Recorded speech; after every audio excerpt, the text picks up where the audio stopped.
Yo, just out getting my laps in, or time in, walking out on the same trail I did the other day, barefoot. But yeah, in preparation for this 50 miles, when I'm on shift, and this is how you can tell, wearing the work uniform today. When I'm on shift, I do a minimum of 10,000 steps a day, and that's 5-ish miles. And then about every other, I throw in a 1 hour walk at the end of it. So, just putting my time in and prep for this. You got 5 or 6 more weeks till I'm marching 50. I feel fairly confident, at least in the prep work, getting me ready for it. Wouldn't want to do it today. But yeah, making headway. Well, what else have I been up to this past few weeks? Well, going to the chiropractor, getting everything sorted out on my lower back.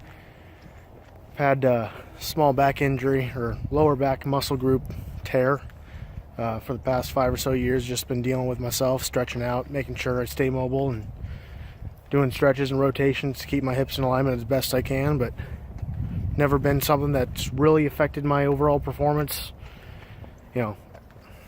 athletically or lifestyle wise, but it's something that I actively work on and engage to keep strong and keep me healthy and moving. But given this 50-mile march, want to give it the respect it deserves, so bit the bullet and went and saw a chiropractor, and I've got a game plan put together as far as treatments and adjustments and getting that area strong, and so it won't be the weak link that sends me off the path before I'm ready.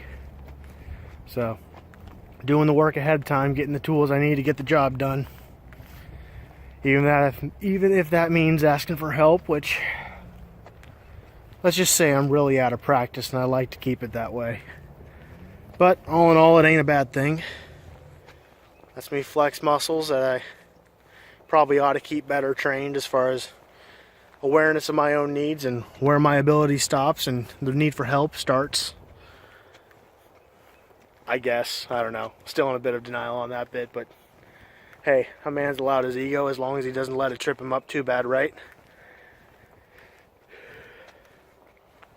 But yeah, so that's really what these, let's see, what else did I do?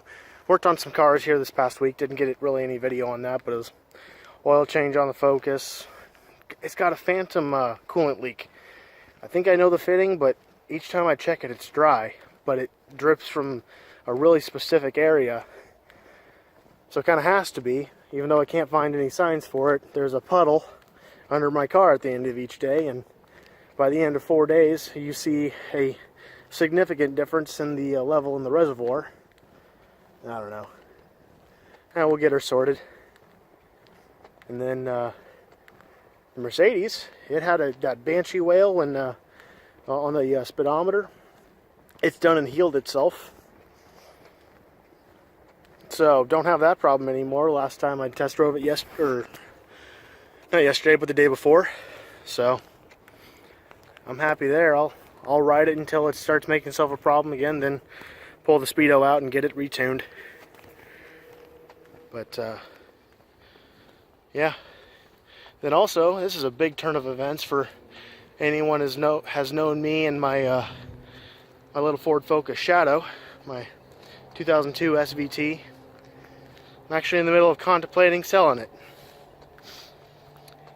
Took me a while to get there. I was thinking about it here about 6 months ago and opted not, just because at the time I don't know, wanted to work on it more, live with it more. I couldn't live with myself just selling it to sell. It's been a dream car of mine. I'm pragmatic through and through. Painfully so at times.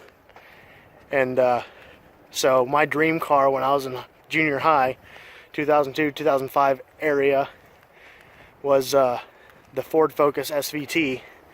And that is the years that it came out. The first year was a 2002. That's a hatchback Ford Focus with a tuned up Z-Tech 2-liter. So instead of 120 horsepower, they tuned it up, naturally aspirated. It wasn't turbocharged or anything crazy like that, but brought it up to 170. Gave it a 6-speed transmission and a sport suspension, and that's been my my car for the last 5 years or so, and was my dream car back in junior high and through high school because it was attainable. You know, it was a sport coupe that I could actually have a chance of owning one day, and for the last few years I've had the privilege of doing so and taking good care of her, and she's taking good care of me, and made a lot of memories in that car, whether it was racing it or taking it to car shows, or, you know, it was my hobby years ago before I had a house and, you know, home ownership stuff to take care of. When I was in my early 20s, just having a job, saving, finishing up college and whatnot. So yeah, many a time waxing it every year, giving it a full clay bar treatment and black paint treatment and coatings, and have hours dedicated to the care of that car, and I do love it. But thinking about selling it. I mean, it's not bad. It's not broken.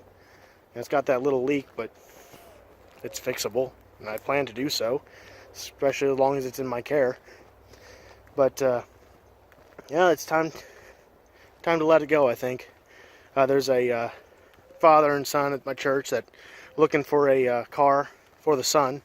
You know, he wants a manual transmission something, and the Focus is a manual transmission something, so we'll see if they're the right buyer. But who knows? But on the car aspect, about the only thing I was hoping to do with the Focus was make it a little more powerful. You know, turbocharger wasn't the aspirations in the early stages, but then I started racing it and really enjoyed racing it in stock form and in the stock class. It was less maintenance heavy. It's free to keep it. It's free to keep it stock, and it performed well. And it was a great learning car for me to actually hone in driving skills versus throwing money at the problem and going fast because I had a big enough wallet to sacrifice to it. A lot of fun. Yeah, but more powerful and all-wheel drive would have been awesome. I'm kind of a Ford performance guy, and so, you know, the European Focuses were always awesome. Always dreamed about, wow, man, if only they could make an all-wheel drive one, you know, turbocharged, that'd be amazing. Well, then they came out with the Focus RS last year, and then I was like, ugh, that is the extension of my dream car. And so my brother Will made a very sage observation, and that is, John, how could you ever get yourself to justify having a Focus RS if you still have the SVT? Now, I'm not saying I'm going to get rid of the SVT and go straight into an RS. That's still a lot of money and a lot more car than I'm really, at this point, ready to take on. I like having more distribution in the funds that I spend on my toys and projects.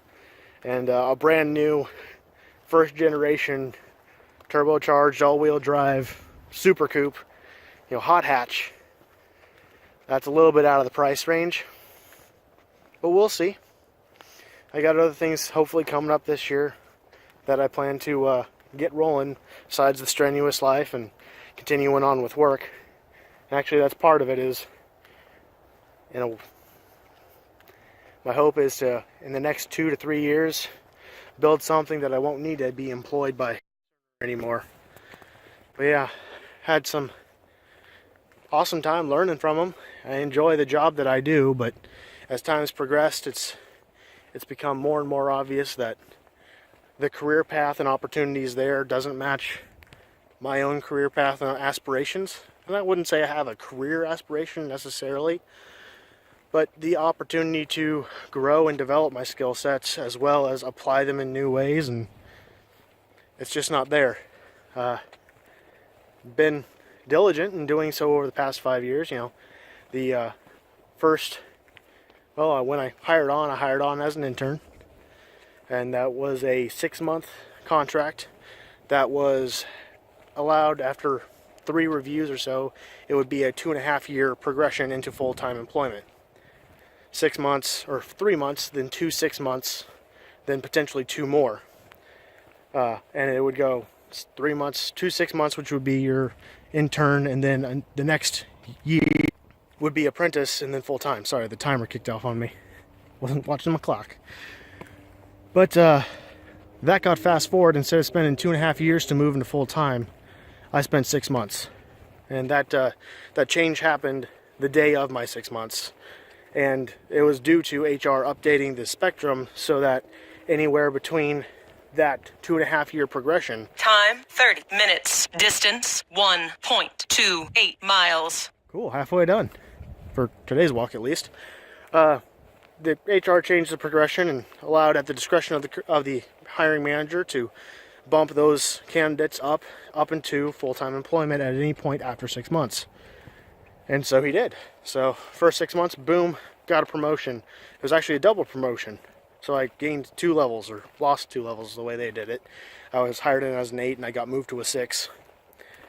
And that actually was one of the first cracks in kind of my relationship with my employer.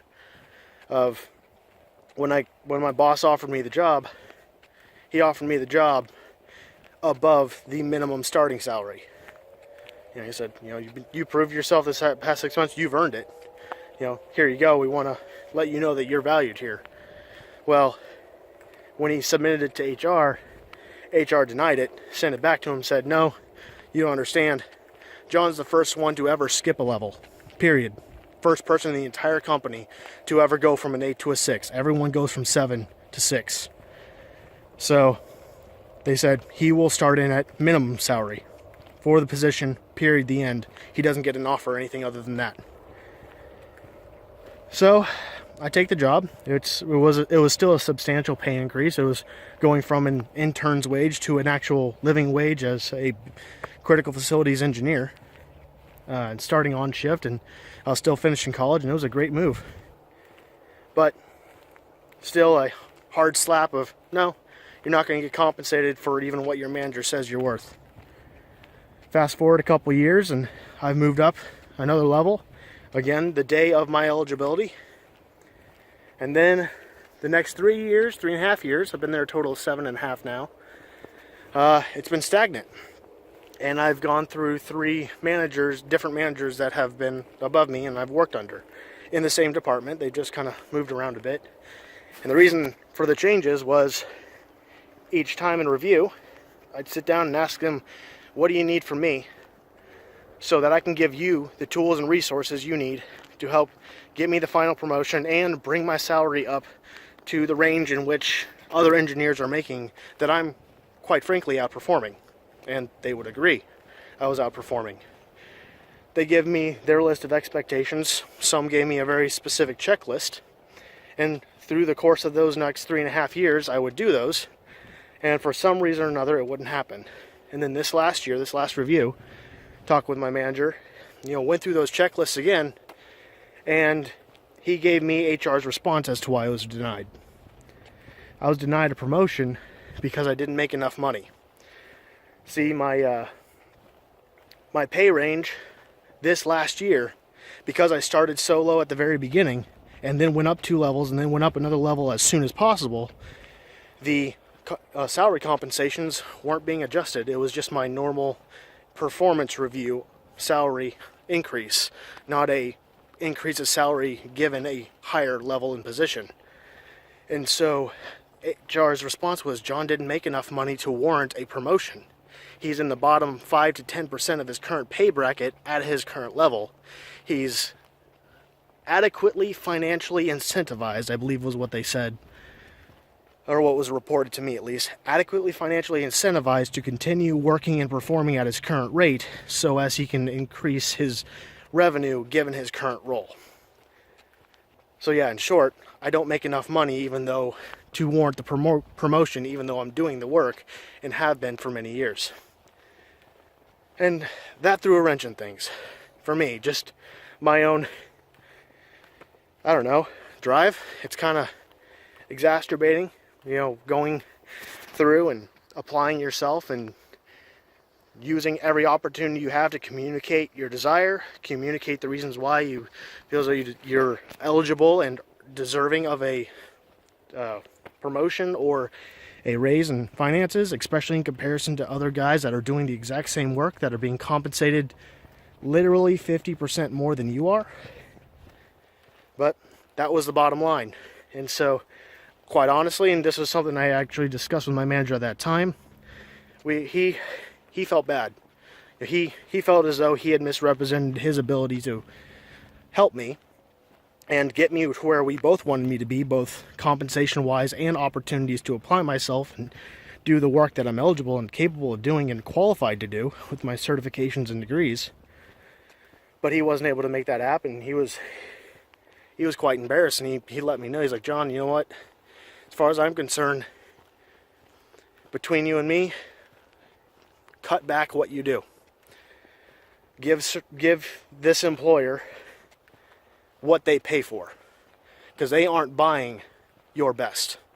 I can't award you the compensation for your best. Do what, fulfill the roles of your current job and position, which you're more than qualified and capable of doing, but I really don't expect you to do more than that, because I gave it my best and I wasn't able to get you anything more. And your best isn't getting you anything more here. So, toe the line. You have my permission just to do what your role requires of you. But that doesn't mean needing to go above, beyond, or applying yourself beyond what's expected in a standard day-to-day application. And so I did. This is getting long-winded, but it's the whole story. And I have been for about the past 5 months. It's been something I've been chewing on. Because again, it's over the course of time, it's become abundantly clear that this employer and this career path isn't going to match my overall goals. And so it's not the corporation's fault. It's not HR's fault. It's not my fault. It's not really a fault of anyone. It's just the fact of the matter, and business is business. Did I take some time to sort out my own feelings on that matter and come to that conclusion? You better believe it. It wasn't free, it wasn't easy, and it wasn't fast. And like I said, the past 5 or 6 months, I've been just towing the line because that was the easier thing to do. But as I start to take steps in building something outside of that realm for myself, I've come to find out that only hurts me. Being in a practice of spending half my working time, because I work a day-for-day schedule, 5 days on, then 5 days off. Working those 5 days on, I'll do the work that comes to me, but I'm not hungry. I'm not looking for it. I'm not actively applying myself in a manner that in areas that excite me or areas that I feel passionate about. And that carried over into my off shifts. That carried over into my own projects. And life kind of lost its flavor for a bit. And so this past week I sat down with my boss and said, hey, John Bone's showing back up to work this year. You may have, and there's been some changes that my coworkers have already noticed since January, since I was back on my vacation. I'm in earlier. I'm more active in the morning. And those were changes I made so that I would be better prepared for the work that was going to be in front of me that day. So I'd be ready and able to apply myself. And so I kind of explained all that to my boss. Hey, I want to let you know that I'm picking up and dropping into a different slot than what we previously discussed 5 months ago. I want you to expect and know that you're going to have more than just a critical facilities engineer filling this slot on day shift that happens to be John Bone. You're going to have John Bone show up and fill this slot. There's a difference. Plan on bringing my best because I need to be in that practice. Even if my employer, who I'm in relationship with and have clear expectations of, my manager's allowed to manage me how he best sees fit. That's the hierarchy, and that's fully his discretion. But for me, I need more. I want more. It's about to kick over on another clip. This is going to be a long video. Got 20 more seconds before the next one. I can go ahead and pause it now and continue on. So yeah, I want to do more than just toe the line. And you need to. I need to develop something new. Because, well, it takes work.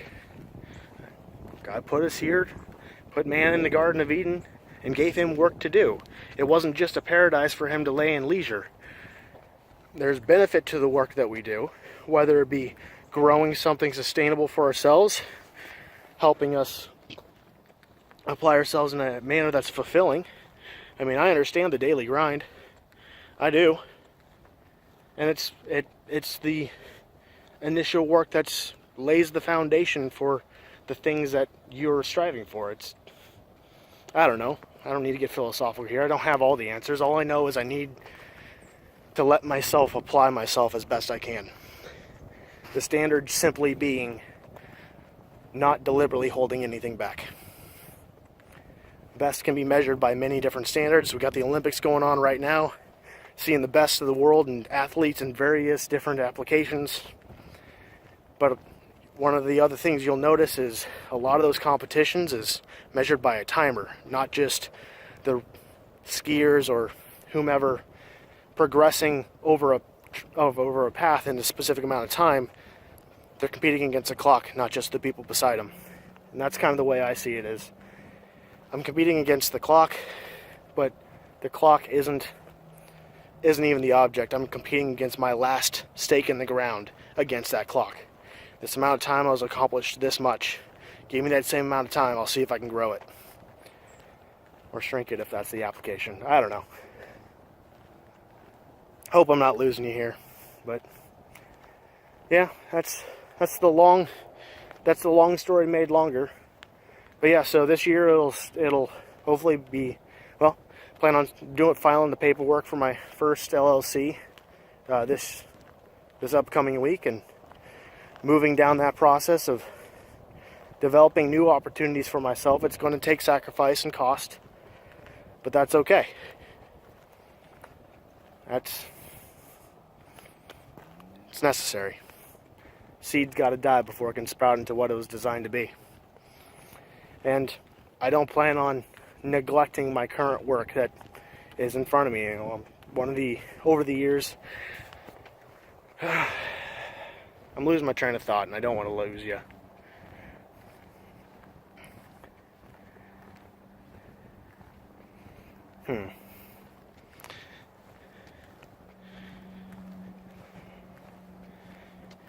How would I wrap it up with this?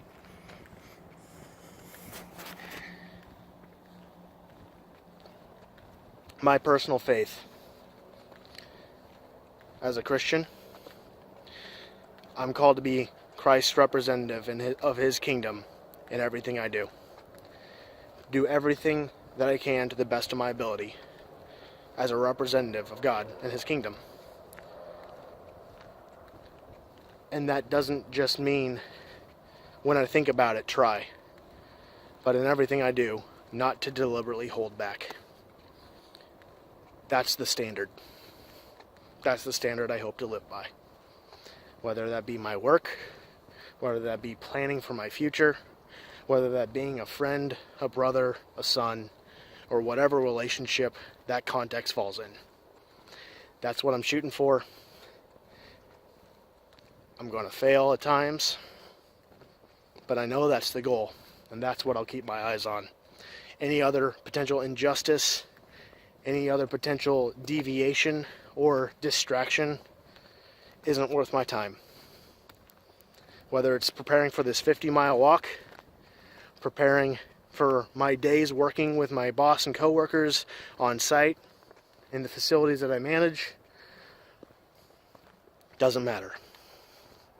It all deserves my best, which I define simply as not holding back.